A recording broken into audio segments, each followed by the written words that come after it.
श्री हरि विष्णु। अर्थ 1.19। उस महान शंख ध्वनि ने धृतराष्ट्र के पुत्रों के हृदयों को विदीर्ण करते हुए आकाश तथा पृथ्वी को भी गूंजा दिया। अर्थात यहाँ पांडवों और उनके सहयोगियों के शंखनाद का प्रभाव बताया गया है। उनकी दिव्य ध्वनि इतनी प्रचंड थी कि उसने संपूर्ण युद्ध भूमि को हिला दिया। यह ध्वनि कौरवों के लिए भय और अशुभ संकेत लेकर आई, जबकि पांडव पक्ष के लिए यह आत्मविश्वास और धर्म बल का प्रतीक बनी। इस श्लोक में यह स्पष्ट है कि धर्म के पक्ष की ऊर्जा और आशीर्वाद कौरवों पर भारी पड़ने वाला है। अर्थ 1.20।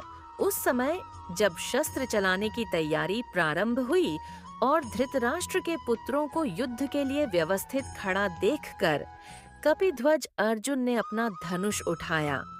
यहाँ अर्जुन का परिचय कपिध्वज से दिया गया है, क्योंकि उनके रथ पर हनुमान जी का ध्वज सुशोभित था। इस श्लोक में युद्ध के वास्तविक प्रारंभ का संकेत मिलता है। अर्जुन ने जब शत्रु पक्ष को देखा तो युद्ध हेतु सज्ज होकर अपना धनुष गांडीव उठाया।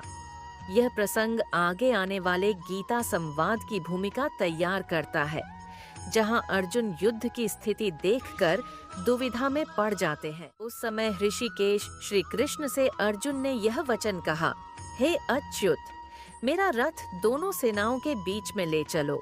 अर्थात यह श्लोक गीता संवाद का आरंभ है।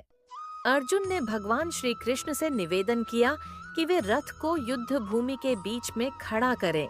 इसका उद्देश्य था कि अर्जुन दोनों पक्षों के योद्धाओं को समीप से देख सकें और निर्णय ले सकें कि किन किन से उन्हें युद्ध करना है। यहाँ से अर्जुन की मनोस्थिति स्पष्ट होती है। वे धर्म और स्नेह के बीच उलझते जा रहे हैं। श्री कृष्ण को अच्युत कहा गया है, जिसका अर्थ है जिनका कभी पतन नहीं होता, सदा अडिग और अचल रहते हैं। अर्जुन ने आगे कहा, जब तक मैं उन लोगों को भली भांति देख न लूं जो युद्ध की इच्छा से यहाँ उपस्थित हुए हैं और जिनसे मुझे इस महासंग्राम में युद्ध करना है, तब तक मेरा रथ बीच में रोकिए। अर्थात अर्जुन चाहते थे कि वे सामने उपस्थित योद्धाओं को स्पष्ट रूप से देख लें। यह केवल शत्रु की पहचान का प्रयास नहीं था, बल्कि अर्जुन के भीतर उठ रहे द्वंद्व का भी प्रारंभ था। वे सोच रहे थे कि जिनसे उन्हें युद्ध करना है वे उनके अपने ही गुरु, बंधु और रिश्तेदार हैं।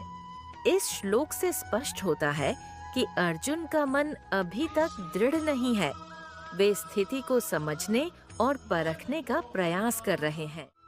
अर्जुन बोले, मैं उन लोगों को देखना चाहता हूँ जो यहाँ दुष्ट बुद्धि वाले धृतराष्ट्र पुत्र को प्रसन्न करने की इच्छा से उसके पक्ष में लड़ने आए हैं।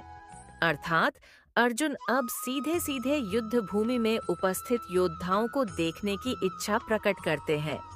वे कहते हैं कि ये सब योद्धा दुर्योधन की प्रसन्नता के लिए युद्ध करने आए हैं।